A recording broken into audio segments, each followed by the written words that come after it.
Blessed morning to everyone.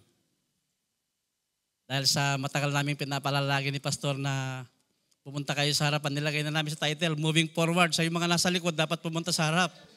Kaya moving forward na. Kita niyo si Sister Angie nung araw, nandun sa likod dyan. Sa tagal niyang paninilbihan sa Panginoon, nasa harap na sa moving forward niya ngayon. Malapit na yan mag-song lead.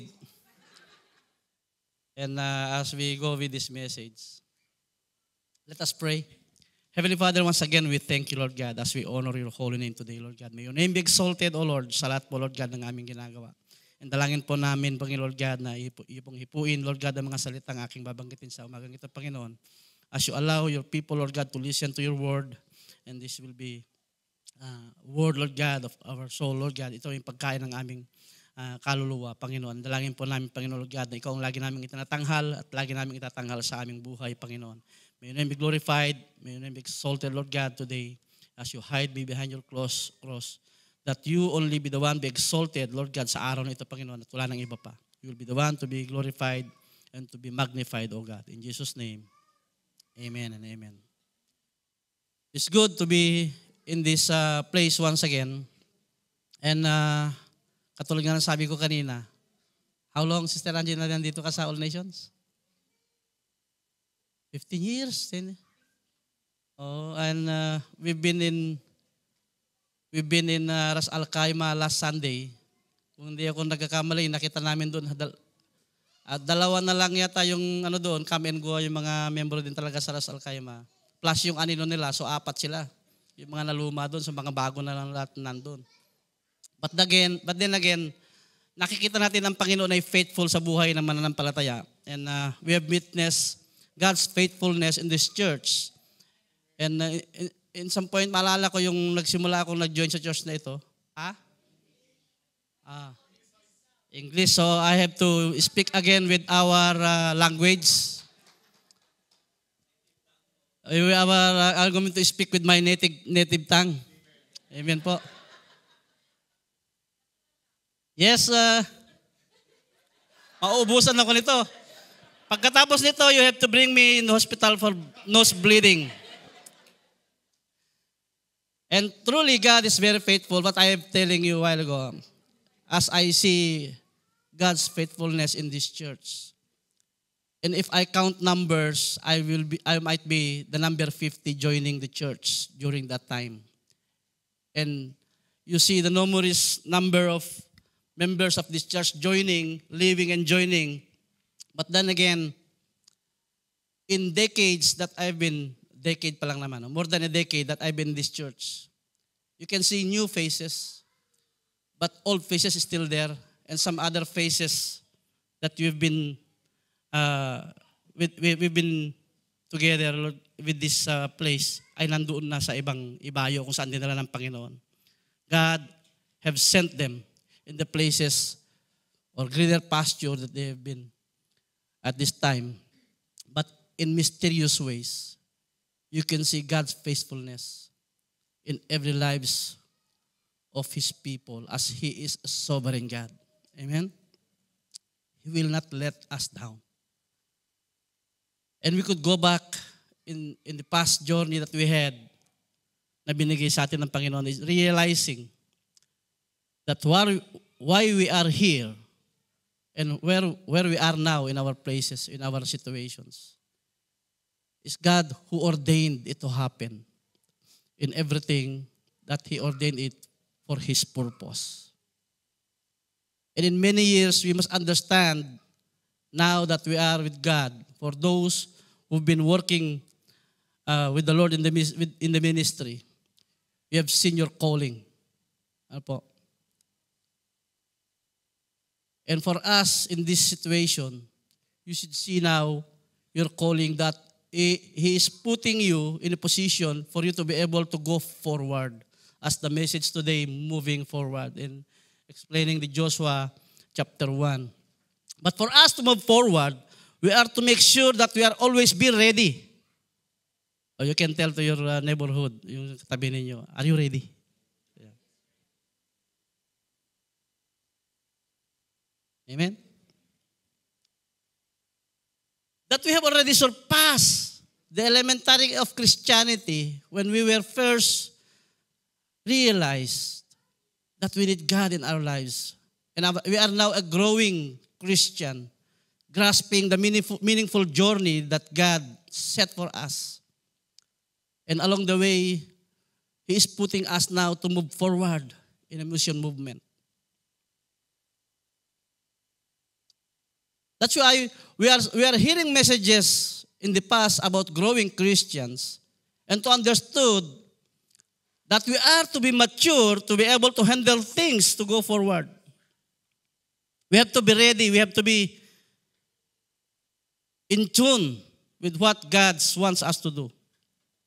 So what I mean by this is that we have to have the clear understanding of biblical truth, the biblical doctrines, and establish the idea on how to explain the very principle of salvation to people we're going to meet.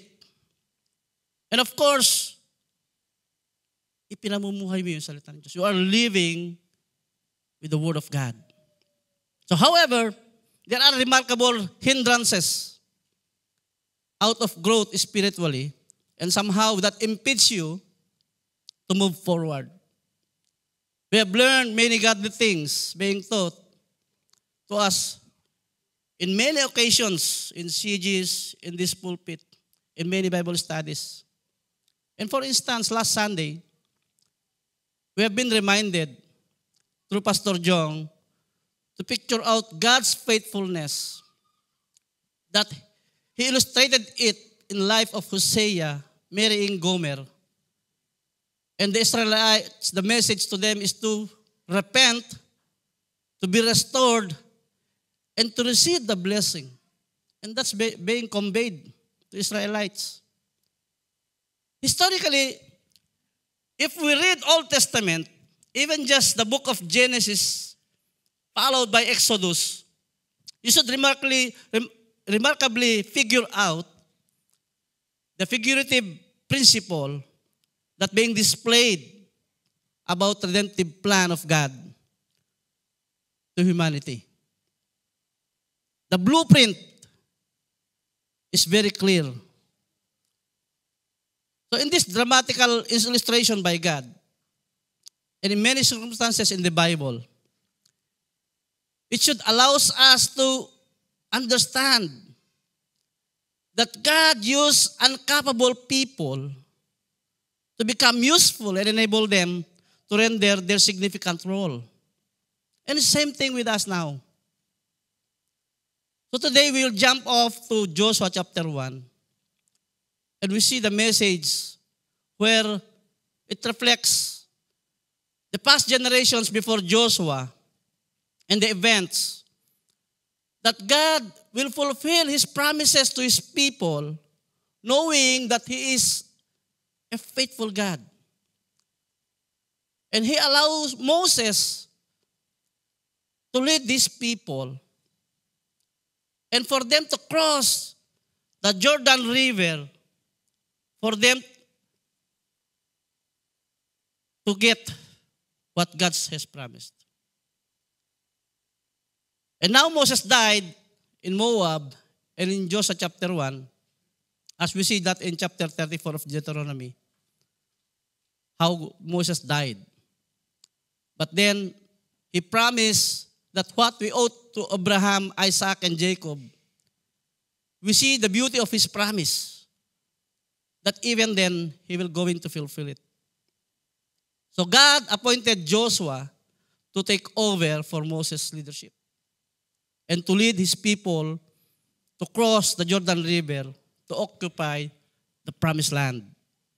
So we jump to chapter 1 of Joshua in verse 1 to 4. After the death of Moses, the servant of the Lord said to Joshua, son of Nun, Moses' aide, Moses, my servant is dead. Now then you and all these people get ready to cross the Jordan River into the land I am about to give you, give them to the Israelites. I will give you every place where you set your foot as I promised Moses. Your territory will extend from the desert to Lebanon and from the great river, the Euphrates, all the Hittites' country, to the Mediterranean Sea in the west. So this is the thing. When God promised, He will do it. Amen? He will give visions. He will inspire people after people and give certain role to the one He chooses. And as we study Joshua, we will hold on to New Testament passages. And there are passages in the New Testament pointing us to Old Testament as our learning messages for us to live forward. As I pick 1 Corinthians chapter 10 verse 11 says, these things happen to them as example and were written down as warnings for us on whom the culmination of the ages has come. And for the word of God in the Bible, it is very significant to learn about these things. And God gave us, and He will give us visions for us to be inspired to move forward. It is one of the best promise God gave us, as the same He told to Joshua in Joshua chapter 1 verse 5. It says, no one will be able to stand against you all the days of your life. As I was with Moses, I will be with you. I will never leave you nor forsake you. Same word that Kuya Reggie, before he finishes his praise and worship leading. Knowing God is sovereign, all-powerful God, this must put us in a high confidence to do what He wants. To do what He wants us to do forward. So like Joshua, he gave the instruction, and it is significant to learn the importance of obedience that eventually will glorify God. As we go in verse 6, sabi na doon, be strong and courageous because you will lead these people to inherit the land I swore to their ancestors to give them. And God called His people, and we should be obedient mode to do what God's will sa ating buhay. For us to be in that promise.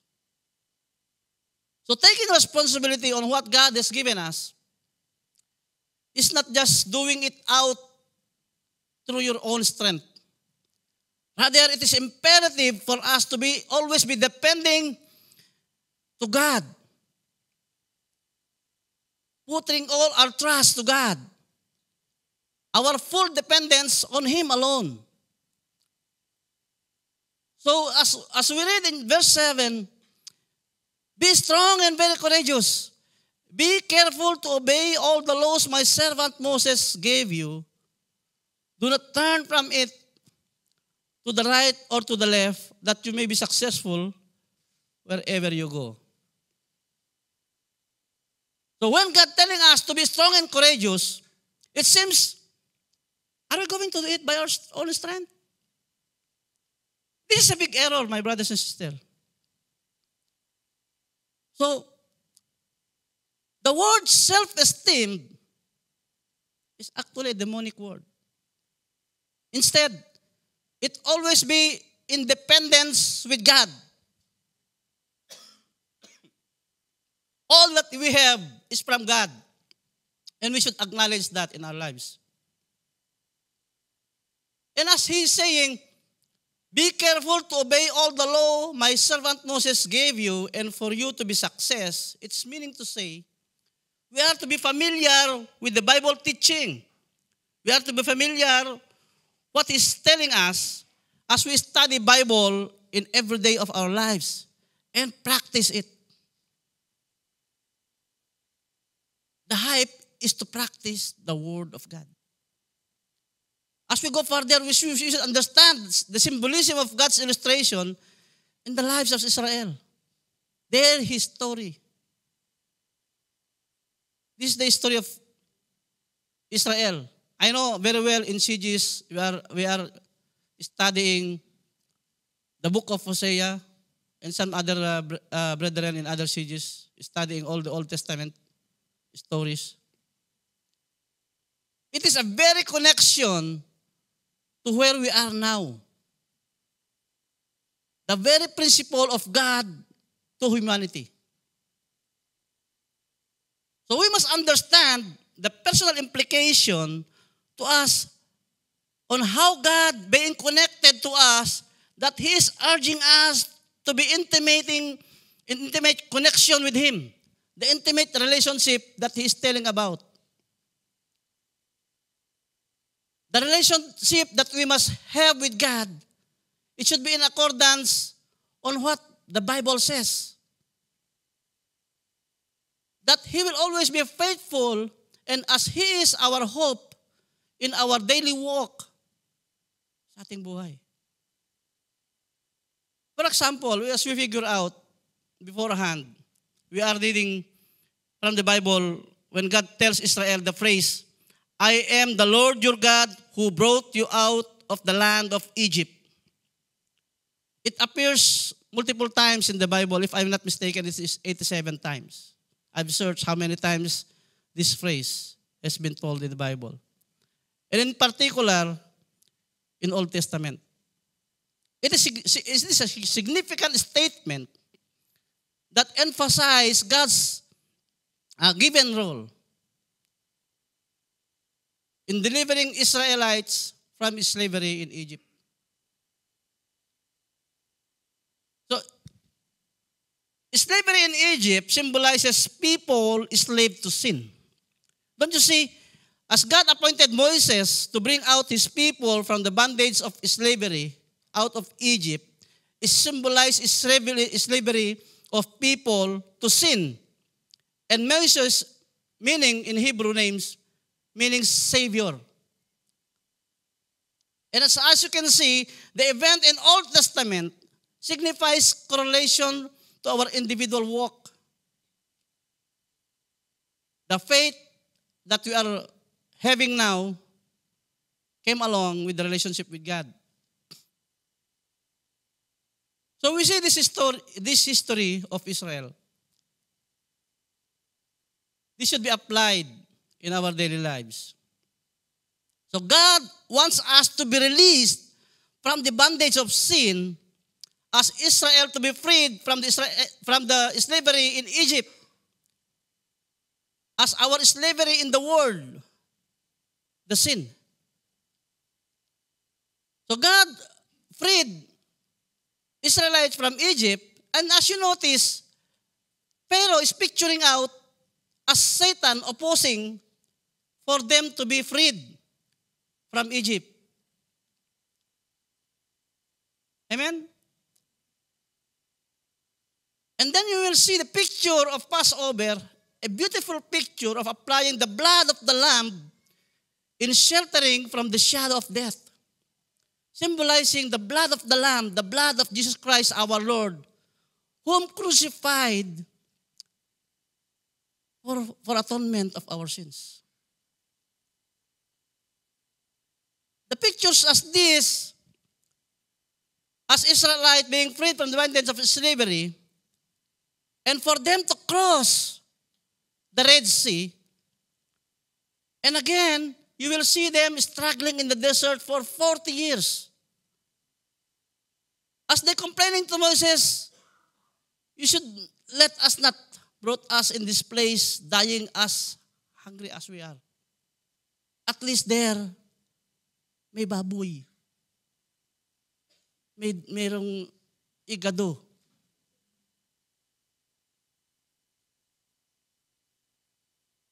They don't understand the principle why. You see, God let them live in the desert for 40 years. It's actually for them to see that God is the one providing them, as God allows manna to fall down from heaven. And even then, and the past studies, even in our care group, the tabernacle, na itinayo doon. For teaching these people to worship God. And for them to be totally dependent on Him alone.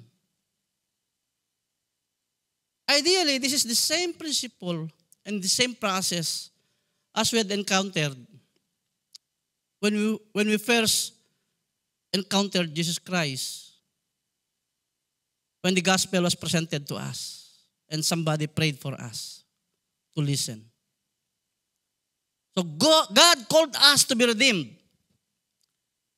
And the process should be, we are now in the process of growth to be mature. And along the way, God brought out the Israelites His decrees and commandments, His laws that brought forward through Moses.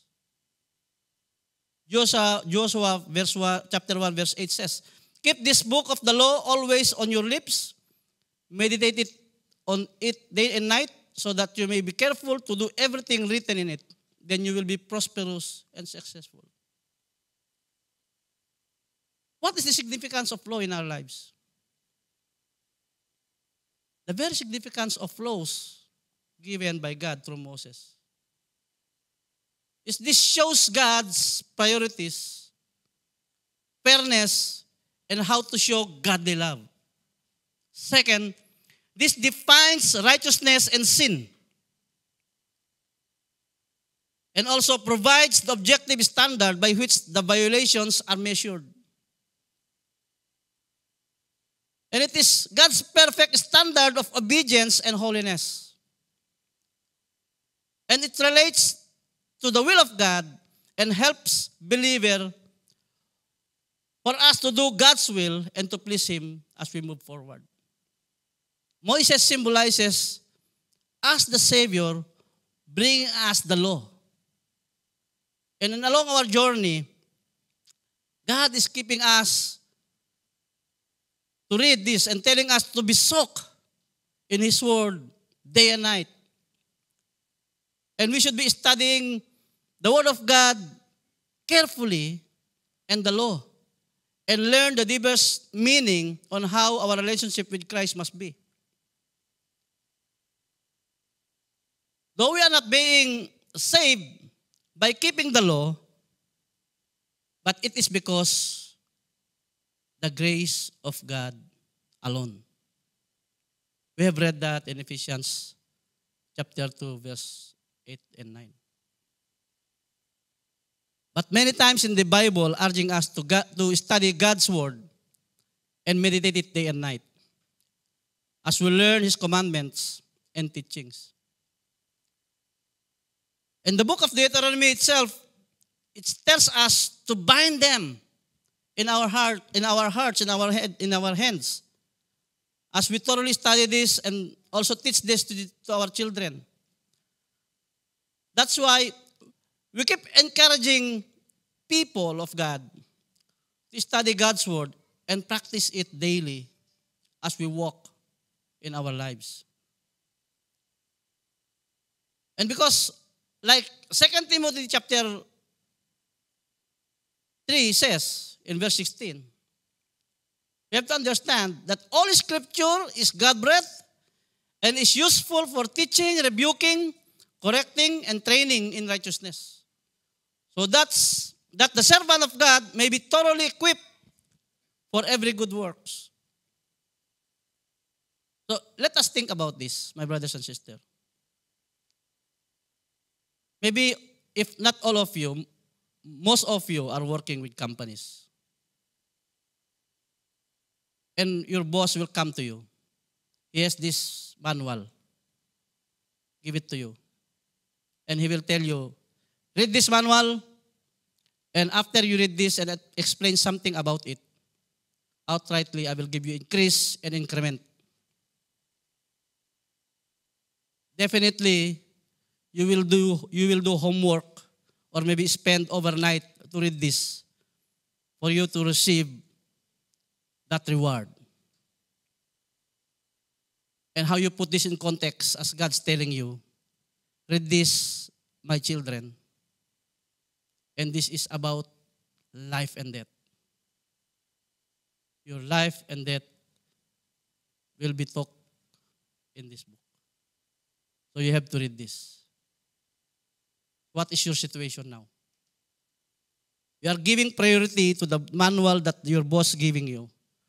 And you are not giving priority to this Bible that it talks about life and death. as God is telling us that this book will deal eternal blessing. Does it sound good to you?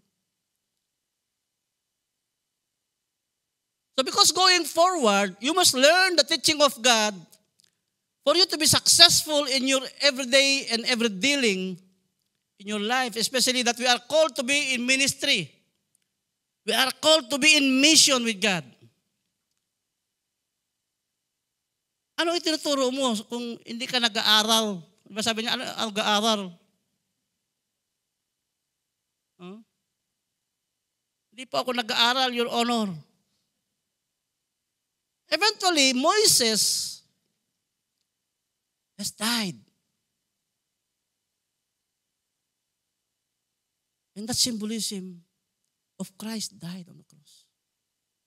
He must die.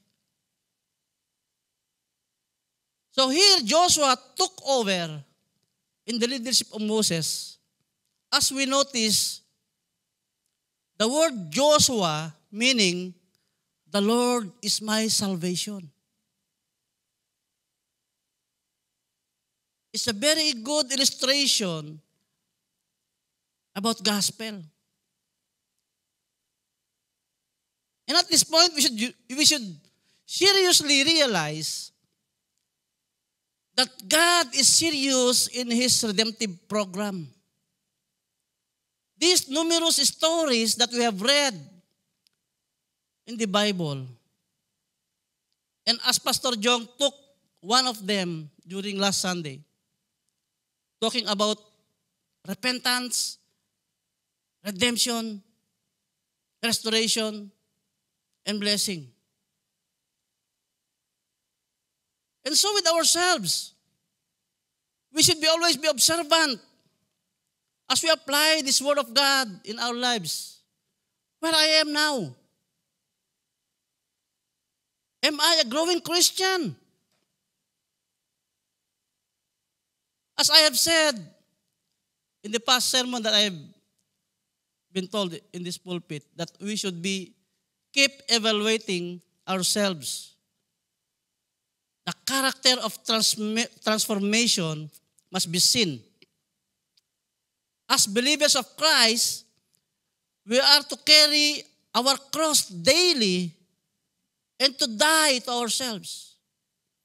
For us to be transformed, as our old self will die and new creation are we now. We have read that in 2 Corinthians chapter 5, verse 17. Sabi doon, therefore, if anyone in Christ, the new creation has come, the old has gone, the new is here. So how do we deal with sin now? Notice that the unbroken pattern of sin are characteristic of ungenerated. No matter what a person claims about being a Christian, if he or she continuously sinning in his life, it's only a claim and not a reality.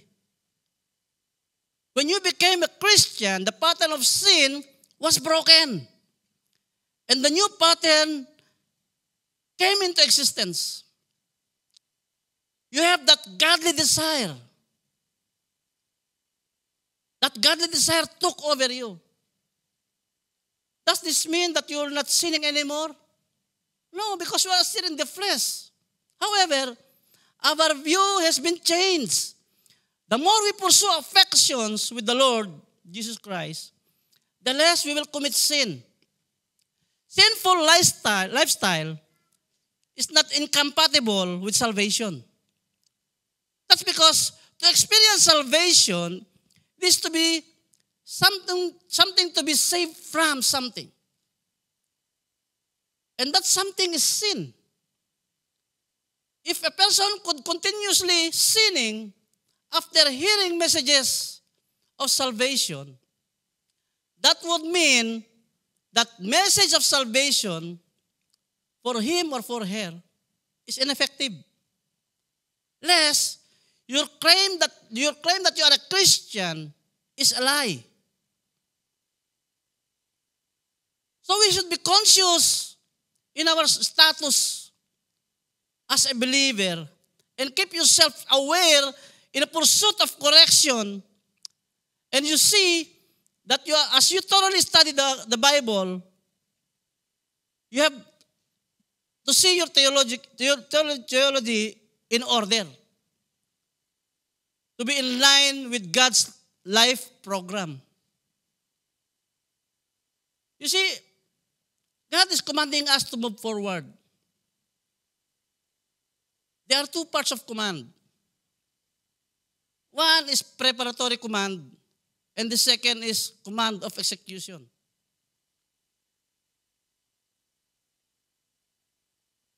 Tanghal, that is preparatory command.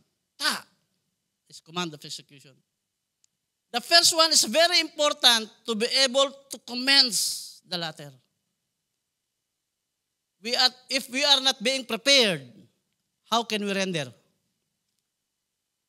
So we have to level up our status in our life for us to render our role.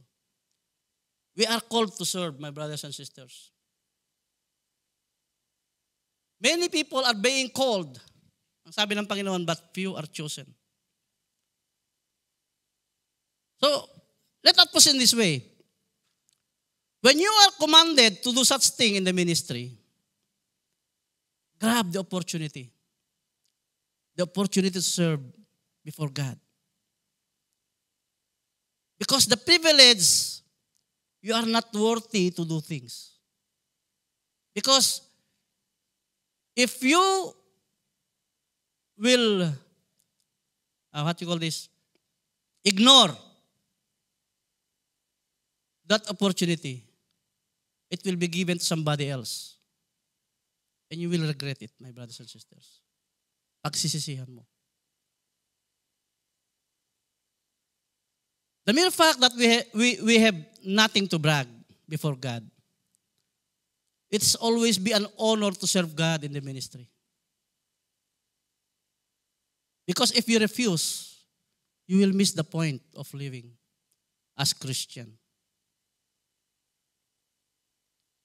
The reason behind while people is refusing or being reluctant is maybe because they don't love the Lord at all.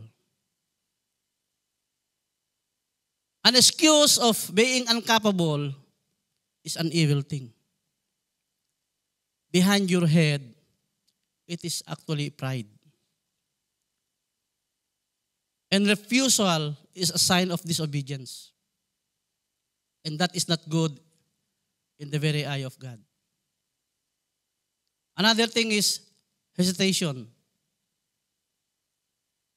Because you don't know scriptures, that may lead you to hesitate. Baka hindi ko magagawa ito, hindi ko kaya. And worse, it may come to a point, people will realize you are not Christian at all. So knowing all these principles that being set for us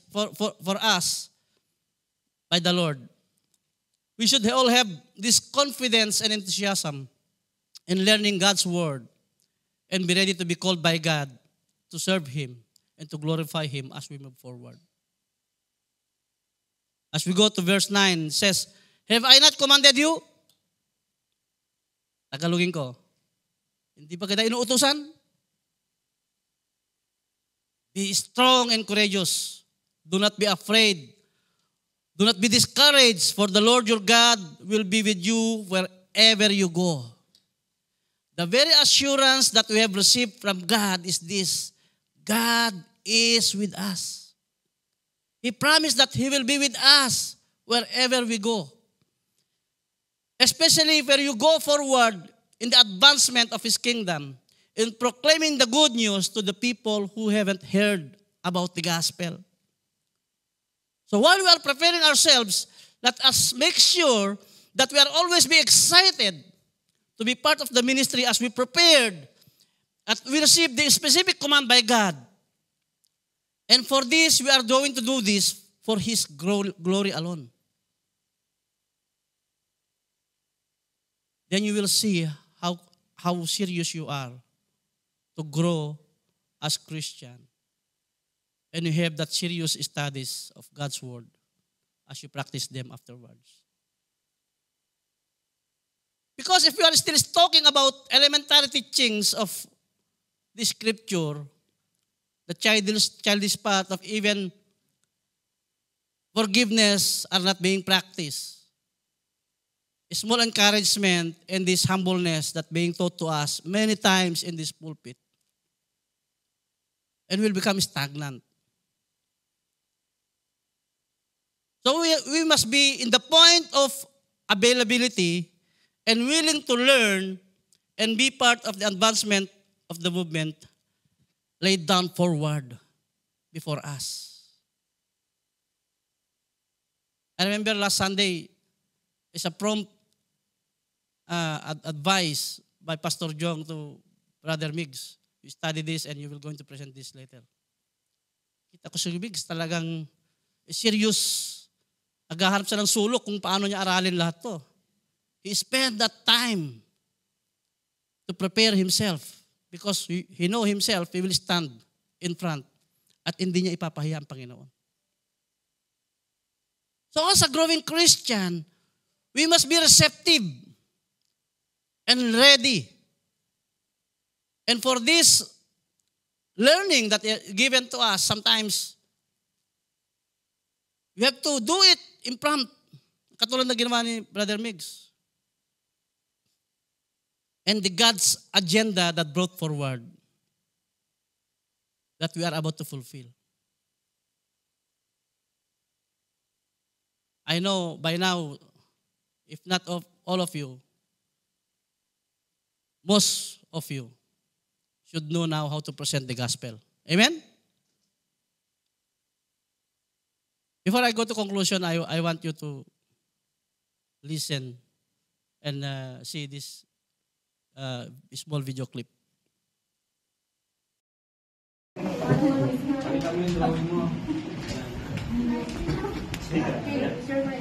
God created the world and loved us. Then what happened? The world is broken because of sin. And God is dead from on the cross. Those who believe Him will go, the earth will be better. Those who not believe Him will go back to the brokenness. Amen. You see, 7 years old. And how long he studied this practice? Less than an hour. And a small kid can able to illustrate the gospel with a short period of time teaching him. How much more to us as an adult? If you don't know how to present this, approach Pastor Jong, marami siyang material, and for us to study, for you to be easily illustrate and describe about the redemptive plan, about the gospel to people. So this is the question must be, are we ready to move forward? For sure, when you have first encountered Jesus Christ as your Lord and Savior, as you accept Him as your Savior, someone has prayed for you. And I'm encouraging you to pray for someone, who those you know that who didn't even heard about the gospel. And for you have been witness those people who presented you the gospel. And sometimes you may see yourselves, they are not even intellect as you are. But that not hinders them to present you the gospel. It's not about your intellectual knowledge. It's about your willingness. We need to prepare ourselves as followers of Christ, as a true believer, as a committed servant of God. As we understand the principle of God's calling to serve Him in the ministry, and we go forward to proclaim His good news to people, the narrative in the Bible that we are to be ready and has to go forward for us to be part of the fulfillment of God's plan. So the reversal part should not be the case. A progressive Christian must always going forward. Meaning to say, we are to advance the kingdom of God and we are part of the mission of God as we always be passionate to do this thing for His glory. My brothers and sisters, Christianity is not just a title. It is the whole being you. Christ lives in us. And we are a transformed individuals, now called believers of God, to be sent and proclaim the good news to people. Moving forward is not one step forward and two step backward. It is a serious matter with the Lord. The Bible is very clear about that. That the mission we bring to people, it should be intentional. And so as the word that we have read, be courageous and be focused, being determined to move forward na walang pag-aalinlangan. When God appointed Joshua to lead these people, He made His commitment. As we read Joshua chapter 24 verse 15, it says, "But if serving the Lord seems undesirable to you, then choose for yourself this day whom you will serve, whether the gods your ancestors served beyond the Euphrates or the gods of the Amorites in whose land you are living. But as for me and my household, we will serve the Lord." My brothers and sisters, commitment is a very special word that God wants to hear from us. We must commit ourselves sincerely and be part of this advancing movement of His kingdom, that we are to be part of the body to proclaim the good news. As God is in mission, and we are to be in mission with God. And we will be useful to be part of the fulfillment of God's redemptive plan to humanity. Amen. Let's pray. Lord, muli, we thank you, O God. Truly, you are faithful, O Lord. You are magnificent, O God. You have kept your promise till this day. And thank you, Father, for allowing us to be part of the ministry. As you use us to be useful, even we are not capable to do so. You are the one empowering us. You are giving us the encouragement. And you are equipping us, Panginoon. We honor you for all these things, Panginoon God. And we thank you, Father, for all the things that you have done in our lives. We saw your faithfulness, O Lord. And we should always be thankful for us to be used by you to do your will. In Jesus' name, amen.